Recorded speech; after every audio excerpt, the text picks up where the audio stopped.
નમસ્કાર વિદ્યાર્થી મિત્રો, ફરીથી ઓનલાઈન લેક્ચરમાં તમારું સ્વાગત છે. વિમલા વિદ્યાલય શ્રી એસ.ટી. ઝવેરી આર્ટ્સ કોલેજ ગઢ, DSM-1 subject Sanskrit, subject code C102 Sanskrit સાહિત્યનો ઇતિહાસ. તો વિદ્યાર્થી મિત્રો, અત્યાર સુધી આપણે સંસ્કૃત સાહિત્યના ઇતિહાસમાં બે કવિઓની કૃતિઓ, તેમના જીવન અને સમય વિશે આપણને આગળના લેક્ચરોમાં અભ્યાસ કર્યો. હવે આપણે ત્રીજા કવિ ભાસ અને ભાસની 13 કૃતિઓ વિશે, તેમના જીવન કવન વિશે અભ્યાસ કરીશું.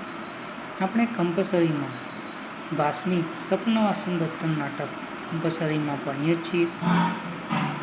તે પણ આપણે તેના જીવન વિશેના પ્રશ્નો ભાસના પૂછાય છે, તે તમને અહીંયા મળી જશે, તો ત્યાં પણ ચર્ચા થશે કંપસરીમાં. તો આજે આપણે ભાસના જીવન વિશે જોઈશું. આજના પ્રશ્નો ભાસ કવિ વિશે જોઈએ તો ભાસનું જીવન વિશે જોઈએ તો ભાસના જીવન વિશે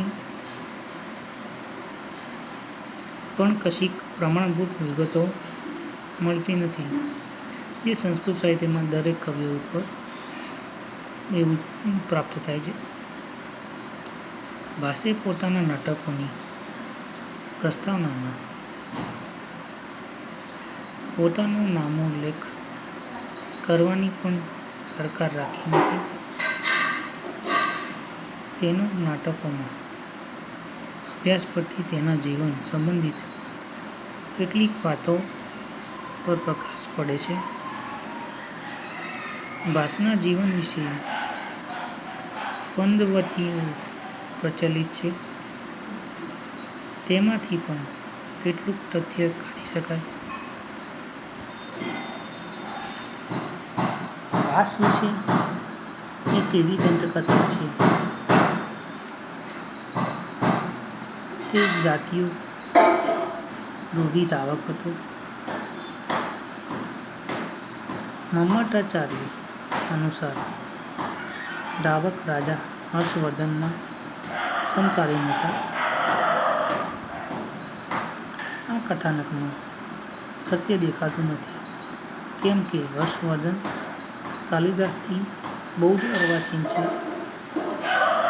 ભાસ તો કાલિદાસથી પણ પ્રાચીન છે, તે વાત આપણે આગળ જોઈ. બીજી દંતકથા મુજબ ભાસ જાતિએ ધોબી હતો અને તેમનું નામ કટક કવિ હતું. આ કથા પણ અસત્ય પ્રતીત થાય છે, કેમ કે કવિ ઘટક કાલિદાસના સમકાલીનમાં હતો. વિક્રમાદિત્યના નવરત્નોમાં કાલિદાસ સાથે ઘટકપરના નામોલ્લેખ જોવા મળે છે.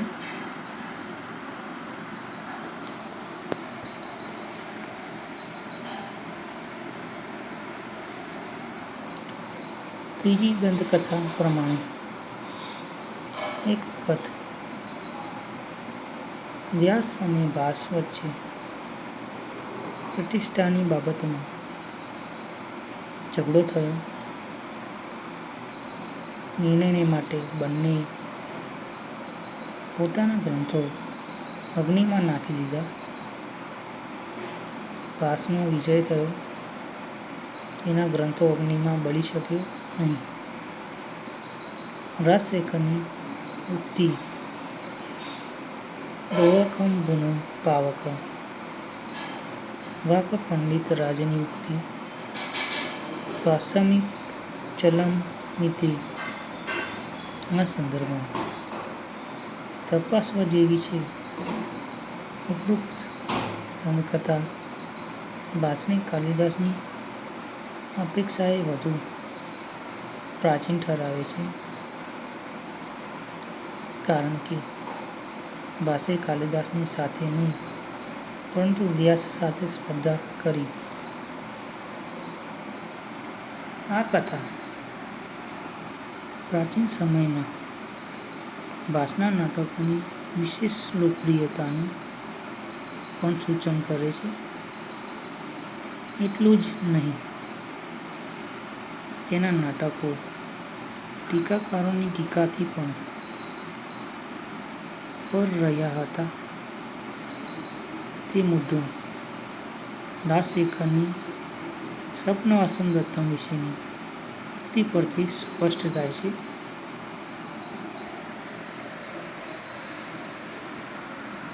ઉપરોક્ત કથાઓ સિવાય ભાસના નાટકોના અભ્યાસ પરથી તેના જીવન વિશેની કેટલીક વિગતો તારવી શકાય એમ છે. શ્રી કુશલકાર મત પ્રમાણે ભાસ ધર્મભીરુ બ્રાહ્મણ હતા. તે ઉત્તર ભારતના વતની હતા. તે પોતાના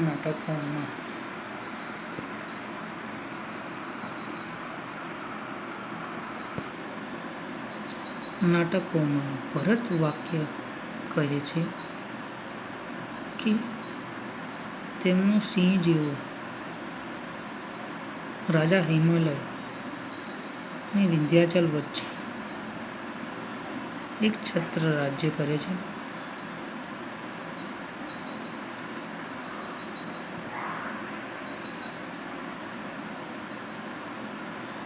ભાસ વર્ણ વ્યવસ્થાને માનતા હતા. તેમને યજ્ઞો અને દેવસ્તુતિઓમાં વિશ્વાસ હતો. તે ગાયને પણ આદરભરેલી દ્રષ્ટિએ જુએ છે. તે કોઈ રાજાના સભાપંડિત હતા. તે કદાચ રાજસિંહ નામના રાજાના આશ્રિત પણ હોય.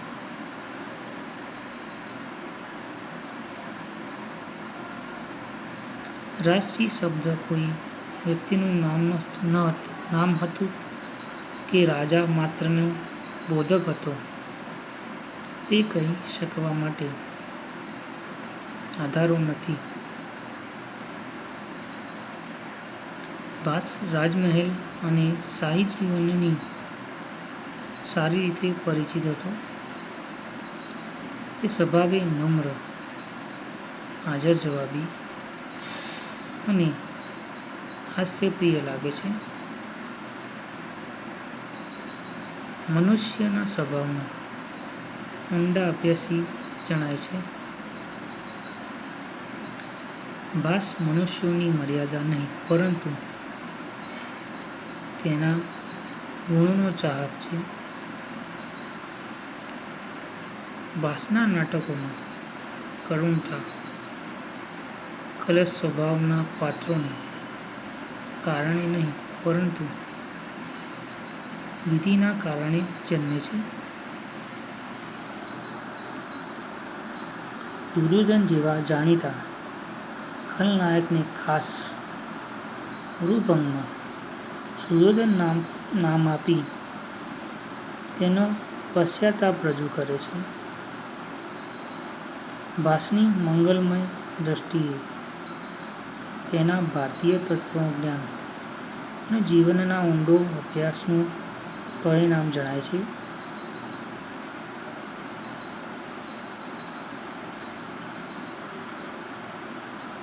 ભાસનો સમય જોઈએ તો અન્ય સંસ્કૃત લેખકોની જેમ ભાસનો સમય પણ અંદાજે નક્કી કરવો પડે તેમ છે. આપણે આગળ જોયું કે મહાકવિ કાલિદાસ માલવિકાગ્નિમિત્રમાં ભાસને આદરપૂર્વક યાદ કર્યો છે. આથી સ્પષ્ટ છે કે ભાસ કાલિદાસથી પ્રાચીન છે.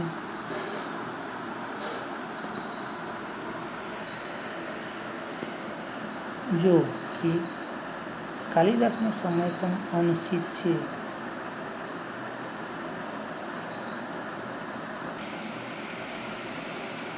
અનિશ્ચિત છે, છતાં મોટાભાગના વિદ્વાનો કાલિદાસને ઈસવીસન 400 પછીના સમયમાં તો માનતા જ નથી. વળી હર્ષવર્ધન ઈસવીસન 606 થી 646 સમયગાળામાં થયેલા મહાકવિ બાણ ભાસને અંજલિ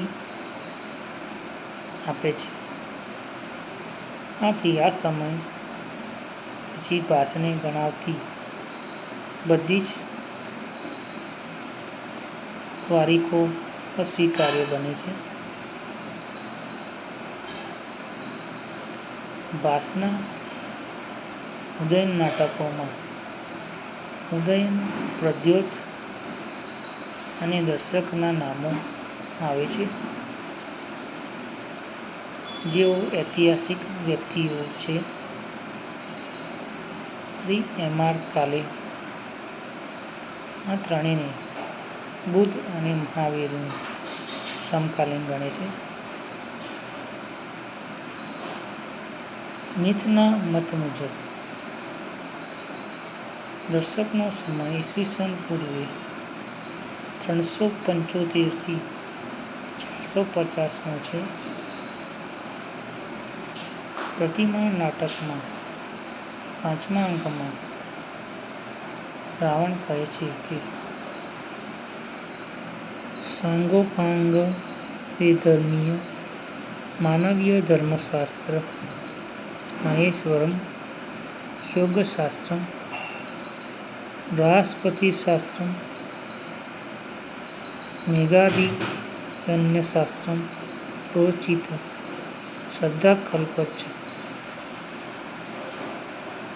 અહીં જણાવેલા ગ્રંથોનો સમયથી પુલસ્કાર ઈસવીસન પૂર્વ 6ઠા સેંકડાઓ ગણાવે છે. આમ ઈસવીસન પૂર્વ 600 થી ઈસવીસન પૂર્વના 7મી સદીમાં ભાસના સમયની પૂર્વ અને ઉત્તરાર્ધ સીમા છે. આ બે સમયમર્યાદાની વચ્ચે ભાસના સમયનો નિર્ણય કરવો પ્રયત્ન કરીએ.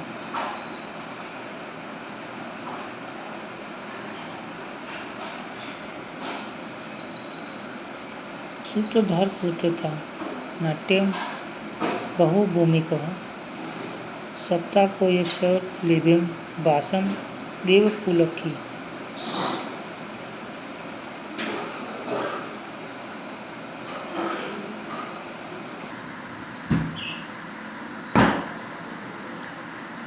બાહ્ય પુરાવા જોઈએ તો ચાણક્યના અર્થશાસ્ત્રમાં સૈનિકોને યુદ્ધને માટે પ્રોત્સાહિત કરવા વિશેષના 2 શ્લોકો મળે છે. આ પ્રસંગના અધ્યયન પરથી જણાય છે કે આ શ્લોકો અન્ય ગ્રંથોમાંથી ઉદ્ધૃત કરાયા છે. આમાંનો એક શ્લોક ભાસના પ્રતિજ્ઞા યોગેન્દ્રાય નાટકમાં છે. ચાણક્યએ આ શ્લોક ભાસના નાટકમાંથી ઉદ્ધૃત કર્યો હશે એમ વિદ્વાનો માને છે. ચાણક્યનો સમય ઈસવીસન પૂર્વે 400 માનવામાં આવે છે.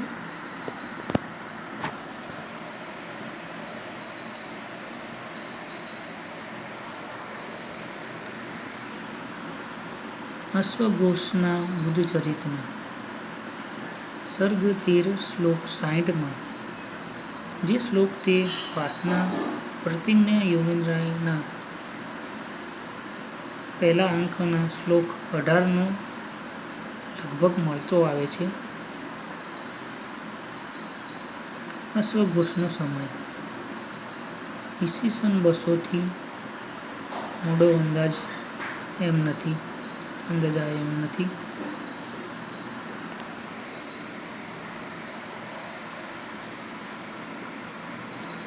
દંડીએ કાવ્યદંશમાં લીતિવમ તમોલિંગની વાળા શ્લોક ટાંકે છે, જે ભાસના ચારુદત્ત અને બાલચરિતમમાં જોવા મળે છે.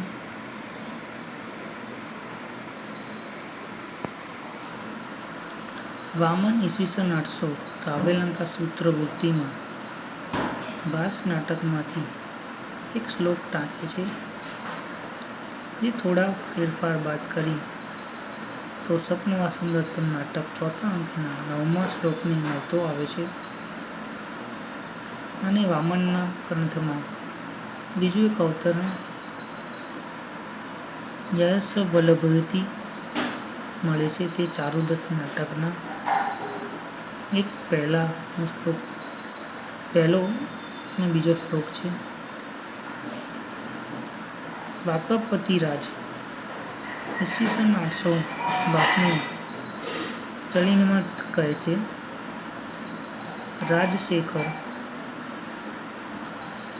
ઈસવીસન 900 ભાસ નાટક ચક્રે રોહકમ ગુણ પાવકમાં ભાસનો અને સ્વપ્નવાસમ દત્તમનો ઉલ્લેખ કરે છે.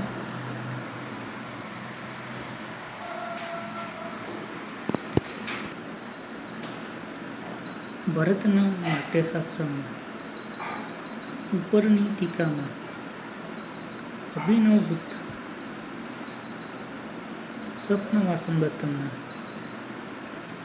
ક્રીડા શબ્દનો ઉલ્લેખ કરી જણાવે છે કે ત્વચ ક્રીડા યથ સ્વપ્નવાસમ દત્ત.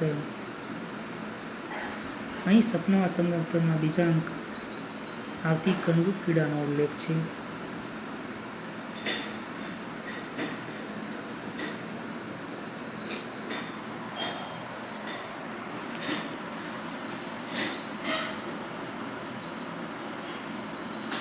નવસરાવં સલિલં સુપર્ણં સુસંસ્કૃત્યં બ્રહ્મકૃતિતર્યં તસ્યમા પુનર્કઃ ચ કદ્યોદો મુંડકંડિतं કૃતેન ઊર્ધમેત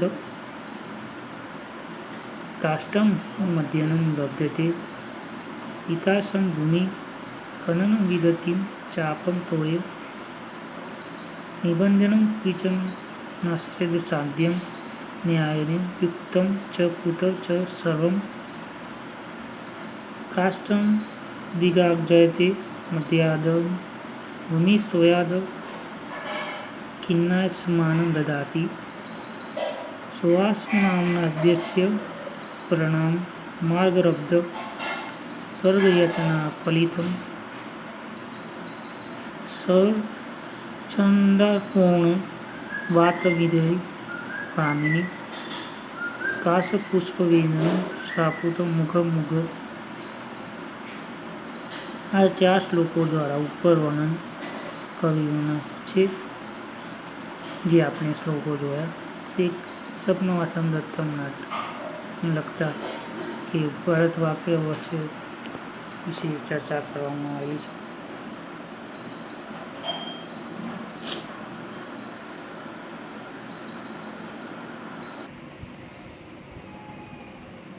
સર્વાનંદ અમરકોટિસ્કાવસારોના સુંદર પ્રભેદોની ચર્ચા કરતા ભાસના સ્વપ્નવાસમ દત્તમનો ઉલ્લેખ કરેલ છે. રામચંદ્ર અને ગુણચંદ્ર તથા યથા ભાસકૃત સ્વપ્નવાસમ દત્તમ શેફાલિકા શીલિતં વક્રોદ્યમ વત્સરાજ. વાક્યમાં સ્પષ્ટ રીતે સ્વપ્નવાસમ દત્તમના સર્જક તરીકે ભાસનો ઉલ્લેખ કરેલ છે.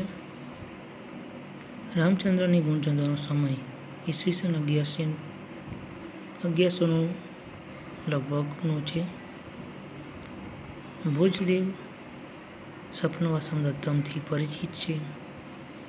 એમાં શૃંગાર પ્રકાશના પુરાવાનો આધાર કહી શકાય.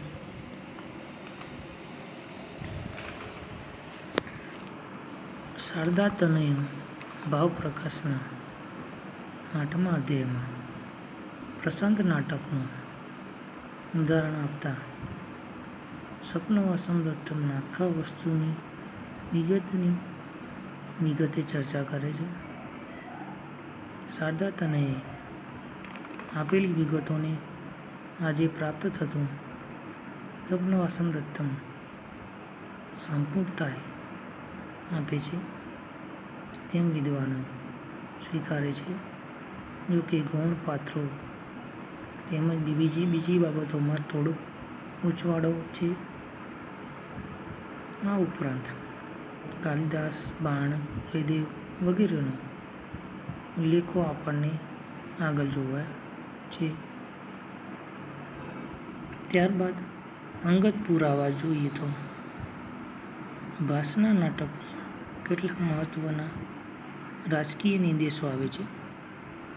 દાખલા તરીકે પ્રતિજ્ઞા, અવિમારકમાં કાશીરાજનો ઉલ્લેખ.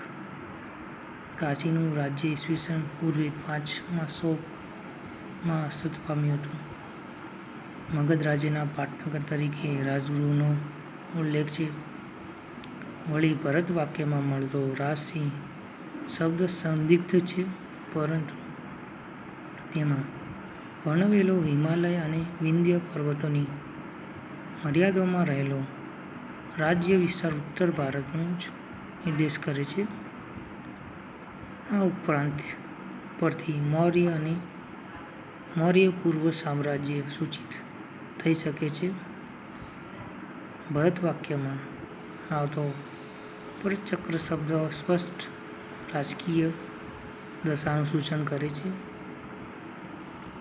અને આ પદ્ય સપનવાસમ દત્તમાં નથી.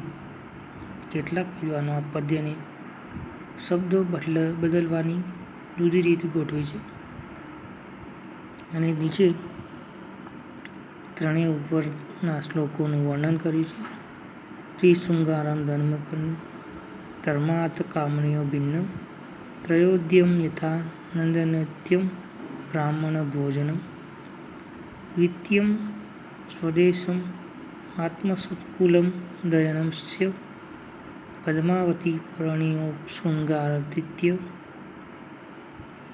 સપનવાસમ દત્તે તસ્યૈવ વાસમ દત્તા પરિણયમ કામ શૃંગાર સર્વનાન સપનવાસમ દત્તે પદ્માવતી સ્વસ્વામ દ્રષ્ટૃ રાજા સમુદ્રગુહે ગત સ્વપ્નશબ્દૈ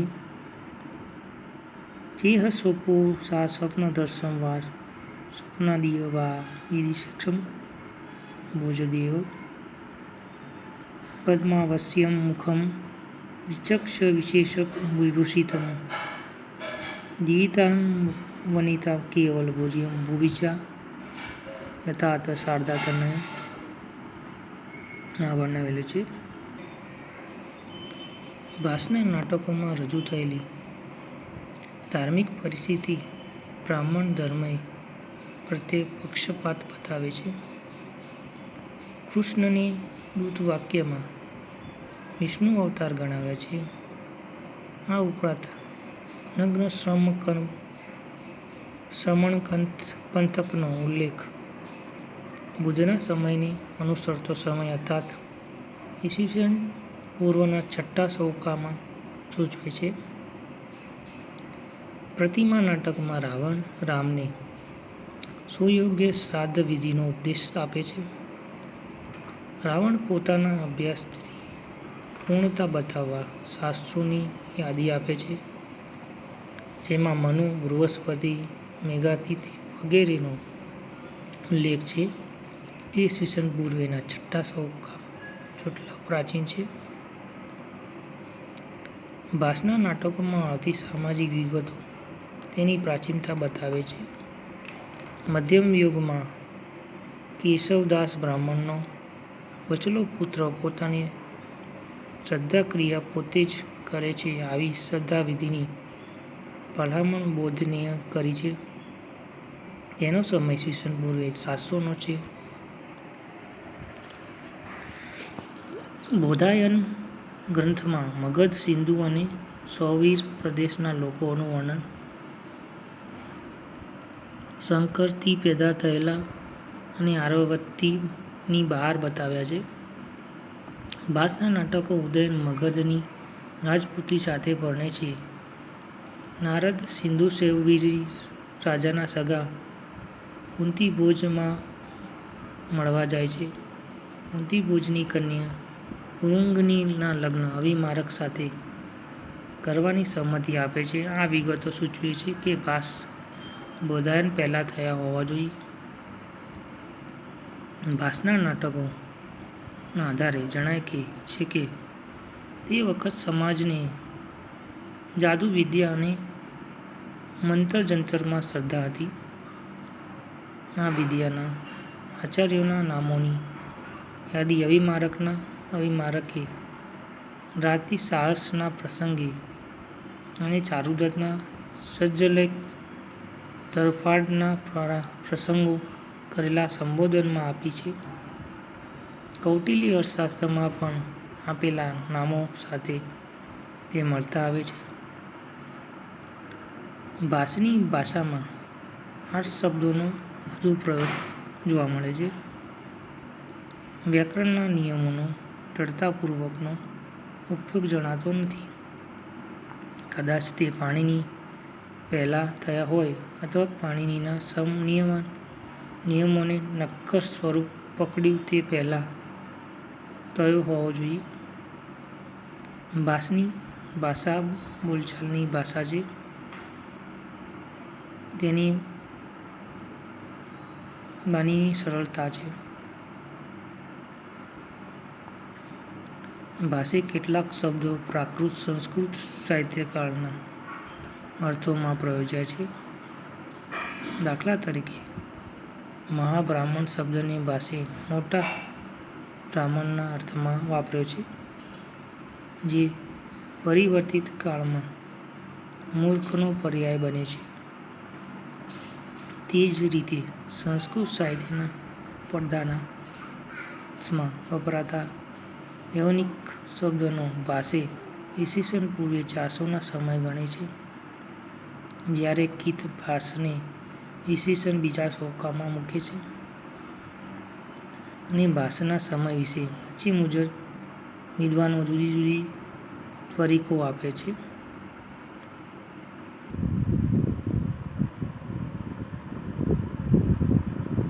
શ્રી ભિંડે દીક્ષિતાર, ગણપતિ શાસ્ત્રી અને હરિપ્રસાદ શાસ્ત્રી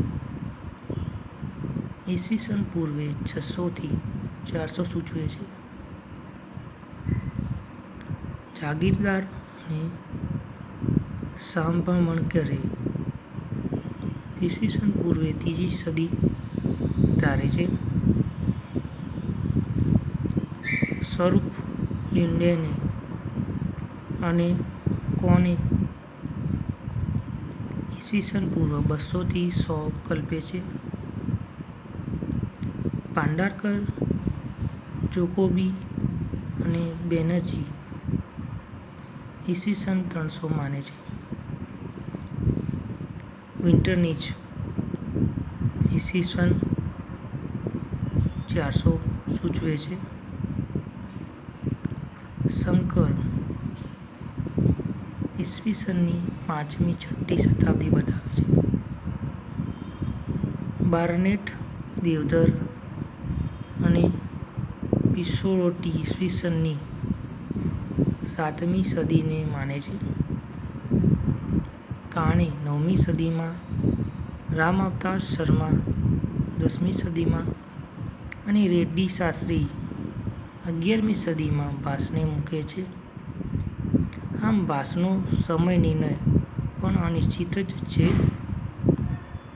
તેથી કવિ ભાસના જીવન અને સમય વિશેની કોઈ યોગ્ય માહિતી પ્રાપ્ત થતી નથી. આ કવિઓના મત પ્રમાણે ચર્ચા કરેલી છે. તો વિદ્યાર્થી મિત્રો, અહીં આપણું લેક્ચર પૂર્ણ થાય છે. જય હિન્દ, જય અસ્તુ ભારત.